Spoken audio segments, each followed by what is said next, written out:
your bag anymore. I'm not doing that. What you steal? Stealing and helping? But what you steal? I don't steal anything. You don't? What I stole? You sold men. Who's the man that I stole? Tony's. You slept with them Oh, a few times. Who? What man? What's the man? Don't play with me for one of you. Tamar, shut up. Yes, you did. You're That's liar. a lie. Okay, That's a for real? lie. The room went silent the moment Tamar started crying. Not the dramatic kind. Not the kind meant for cameras. This was different. Her hands shook as she stared at the phone in front of her, eyes fixed on a document she never expected to see shared, let alone leaked. The air felt heavy, like something private had been ripped open without warning. Someone whispered her name, but Tamar didn't respond. She couldn't, because the betrayal didn't come from an enemy. It came from her own sister. According to insiders, Tamar had trusted that certain things would stay off limits. Family only. Untouchable. But somehow, information meant to be protected had made its way out, and Toni's name was now tied to how it happened. Tamar didn't scream. She didn't lash out. She just broke down, repeating one question over and over. Why would you do this to me? Those closest to her say this wasn't about fame or rivalry or old arguments resurfacing. This was about something deeply personal, something Tamar had guarded quietly while the world only saw her strength. And now, that privacy was gone. What made it worse was the timing. Old wounds, cameras nearby, and a family already fragile. Because once a line like this is crossed, apologies don't land the same. And the truth, whatever it fully is, was never meant to come out like this. To understand why this moment shattered Tamar so deeply, you have to understand the history she shares with Toni. Their relationship has never been simple. It has always existed in a space between love and rivalry, protection and pressure. From the very beginning, Tamar grew up in the shadow of Toni's success, watching her older sister become the voice, the face, and the standard everyone measured against. That dynamic didn't disappear with time. It evolved, settling into something quieter, but no less powerful. Tamar learned early how to survive emotionally in that environment. She became louder, sharper, more expressive, not because she wanted attention, but because silence made her invisible. Every laugh, every outburst, every tear was a way of saying, "I'm here too." Over the years, the public labeled that as drama, but those close to her understood it as defense. Tamar wore her heart openly because hiding it never worked for her. Toni, on the other hand, learned to protect herself differently. She built walls. She guarded her image carefully, choosing privacy over vulnerability whenever possible. Where Tamar expressed, Toni contained. Where Tamar confronted, Toni withdrew. Those opposite coping styles worked until they didn't. Because when one sister speaks everything out loud and the other keeps things locked away, misunderstandings don't fade. They multiply. There were moments in the past when Tamar felt exposed within her own family. Conversations shared in confidence that later felt public. Decisions made for the family that left her feeling unheard. Each time, she chose to move forward, telling herself that loyalty meant forgiveness, that family meant endurance. But endurance comes at a cost, especially when boundaries aren't respected. What made this situation different was the nature of the information involved. This wasn't gossip. It wasn't a disagreement. It was something deeply personal, something Tamar had kept close not out of shame, but out of self-preservation. She trusted that family understood the weight of that privacy. She trusted that there were lines even siblings wouldn't cross. Insiders say Tamar had confided in very few people. She wanted control over her own narrative, especially in a world where her emotions were already dissected constantly. Choosing who knew what and when was one of the few forms of control she felt she still had. Losing that control felt like losing safety itself. Toni's role in all of this is complicated. Those close to her say she never intended to hurt Tamar, but intention doesn't erase impact. Years of unresolved tension, unspoken resentment, and differing views on privacy collided in the worst possible way. What may have felt like justification or necessity on one side felt like betrayal on the other. Family history played a major role here. The Braxton sisters have always carried their struggles publicly, often praised for transparency, but rarely given grace for it. That constant exposure blurred the line between what belonged to the audience and what belonged to them alone. Somewhere along the way, personal boundaries became negotiable, and Tamar paid the emotional price. This backstory matters because Tamar's tears weren't just about what was leaked. They were about what it represented. A lifetime of feeling unprotected. A pattern of being the one whose pain became public while others stayed guarded. The realization that even family could become a source of exposure, not safety. By the time this moment arrived, Tamar wasn't just reacting to a single act. She was reacting to years of emotional imbalance finally tipping over. The trust she thought was solid suddenly felt fragile. And once trust cracks inside a family, the damage runs deeper than any headline ever could. This wasn't just another sister disagreement. It was the reopening of wounds Tamar thought had finally healed. And that set the stage for a conflict far more painful than anyone was prepared for. The conflict didn't erupt in public first. It began quietly, behind closed doors, where Tamar thought she was safe. According to people close to the situation, she learned about the leak the same way the public often does, through whispers, screenshots, and messages that shouldn't have existed outside a private circle.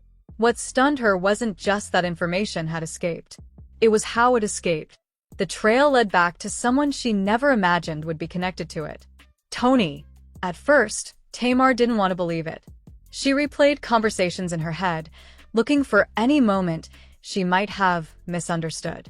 She checked dates, messages, timelines, anything that could tell her this was a mistake. But the more she looked, the clearer it became that the breach didn't come from an outsider. It came from within the family orbit, and that realization cut deeper than any rumor ever could. When Tamar confronted Toni privately, the exchange was tense but restrained. There was no screaming, no dramatic exit, just heavy pauses and carefully chosen words. Tamar asked one question over and over. "Who did you share this with?" Toni didn't answer directly at first. She spoke around the issue, explaining context, intention, necessity. She said things about protecting the family and preventing worse misunderstandings. Each explanation landed like another crack in something Tamar had been trying to hold together. That's when the first shocking twist emerged. Toni didn't deny that the information had been shared. She denied that it was leaked. According to her, it was discussed in confidence with someone she believed would keep it contained. Someone she trusted. Someone who, in her mind, had the right to know. That distinction mattered to Toni, but to Tamar it changed nothing. Whether it was leaked recklessly or shared deliberately, the result was the same. Tamar's privacy was gone. The argument shifted at that point. It stopped being about what was shared and became about who gets to decide what's shareable. Toni argued that certain truths, when left unaddressed, can spiral into worse outcomes. Tamar argued that no truth, no matter how heavy, belongs to anyone but the person living it. Their words never overlapped. They were speaking two different emotional languages. The conflict intensified when Tamar realized the ripple effects had already begun. People in her circle started acting differently. Conversations changed tone. Questions were asked that shouldn't have been asked. The sense of being watched returned, the same feeling she had fought for years to escape. And now it wasn't coming from strangers. It was coming from the echo of her sister's decision. The twist deepened when Tamar discovered that the information had been framed in a way that stripped it of context. Nuance was lost. Assumptions filled the gaps. What was meant to be understood as complex and personal had been flattened into something sensational. That framing hurt more than the sharing itself. It made Tamar feel reduced, like her reality had been repackaged without her consent. Toni, for her part, felt blindsided by the fallout. She hadn't anticipated how quickly things would spiral or how deeply Tamar would be affected.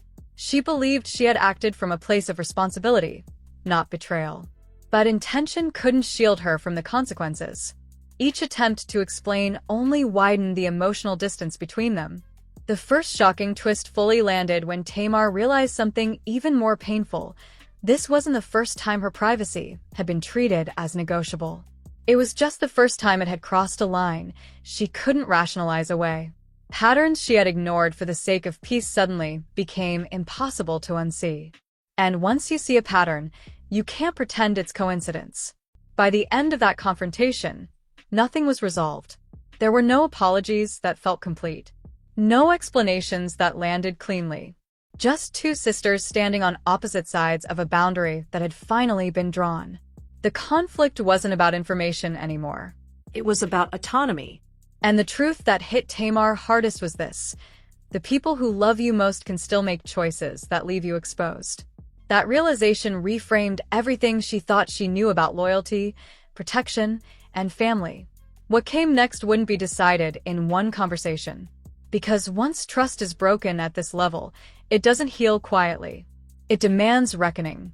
Once the private confrontation ended without resolution, the situation escalated in ways neither sister could control.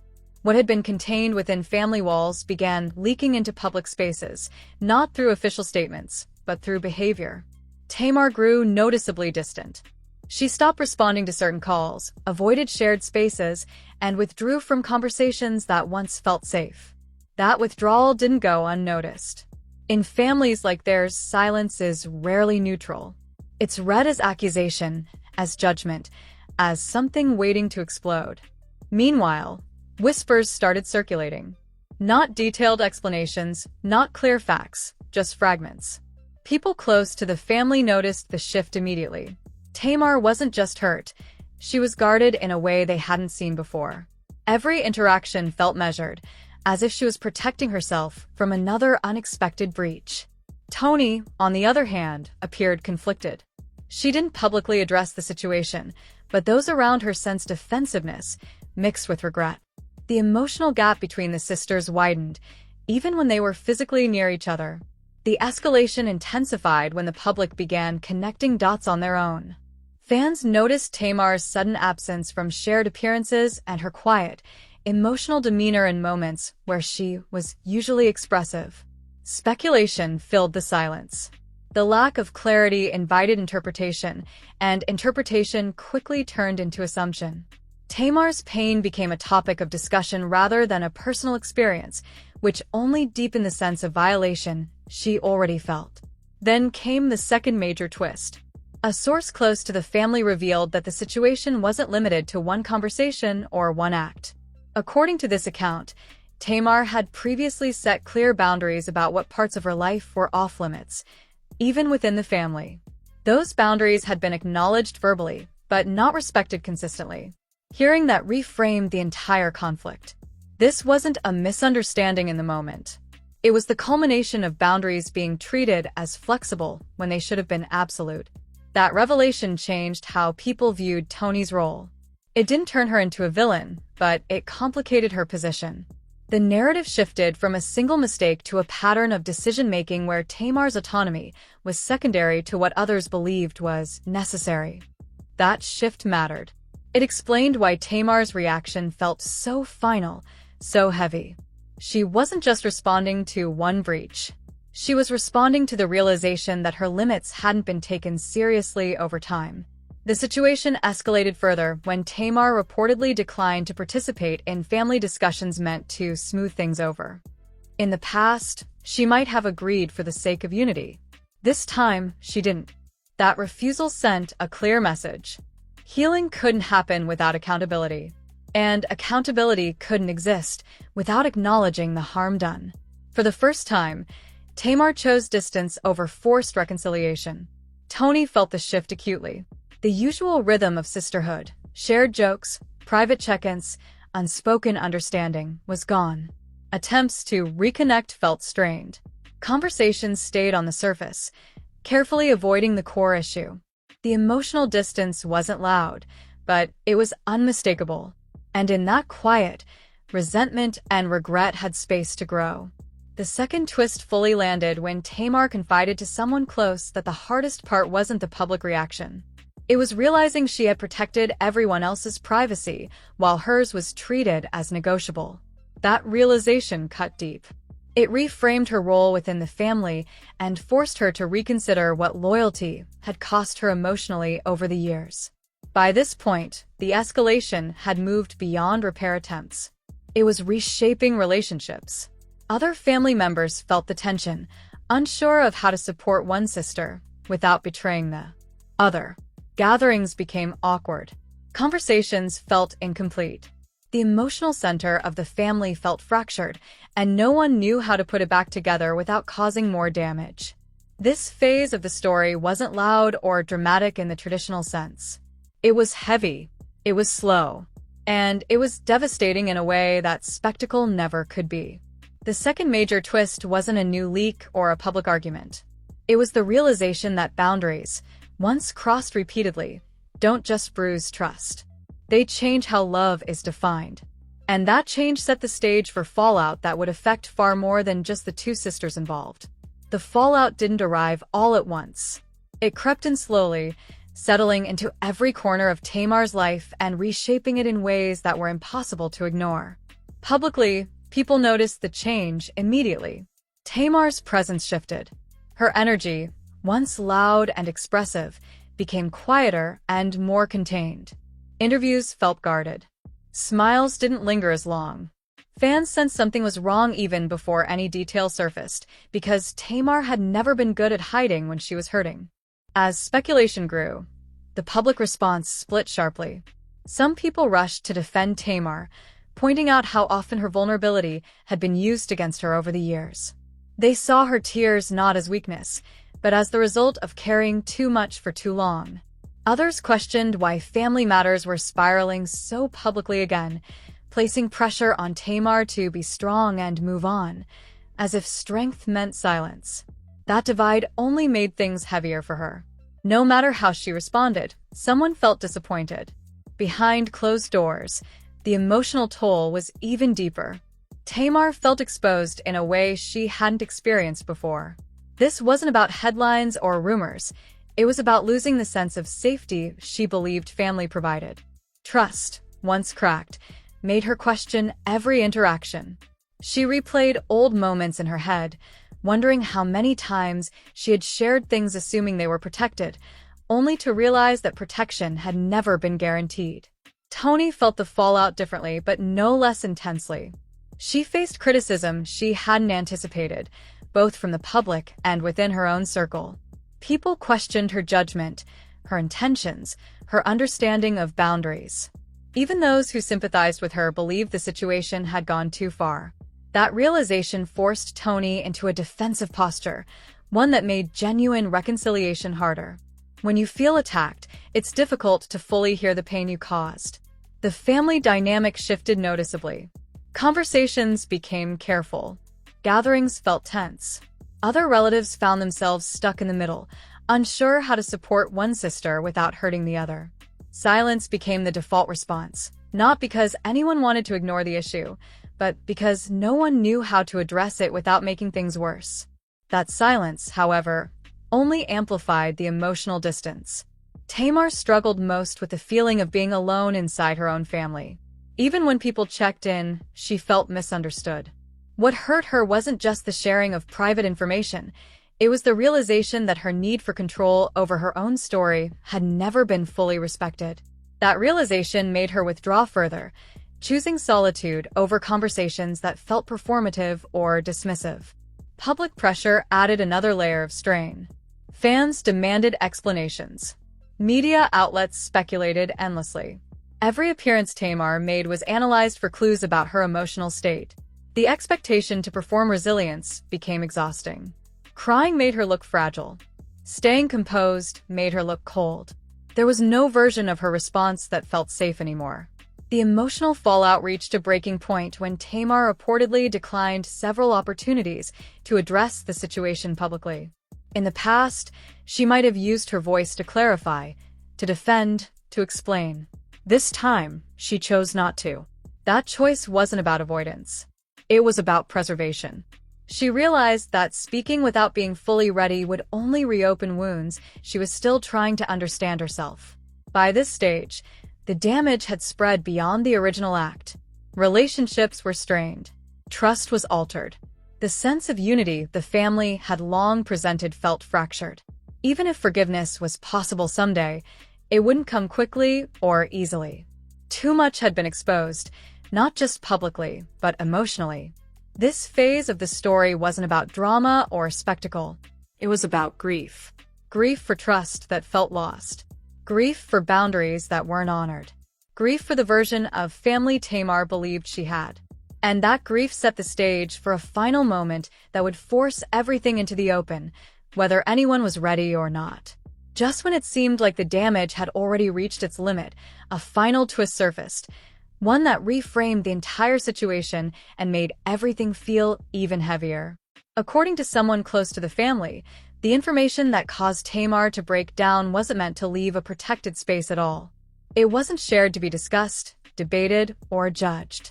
It was shared under the assumption of discretion. That assumption, once broken, changed how Tamar viewed not just one decision, but the safety of sharing anything going forward. What made this twist so unsettling was the realization that Tamar hadn't been preparing to speak publicly about it, ever. She had made peace with carrying it privately, on her own terms. That choice had given her a sense of control in a life where so much had already been exposed. Losing that control felt like having the ground pulled out from under her. It wasn't just the leak. It was the timing, the lack of consent, and the feeling that her agency had been taken away without warning.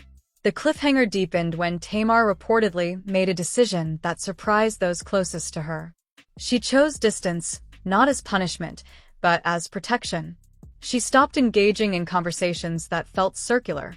She limited access. She focused inward. For someone known for wearing her heart on her sleeve, that withdrawal was significant. It signaled that this moment wasn't just painful, it was redefining how she moved through relationships.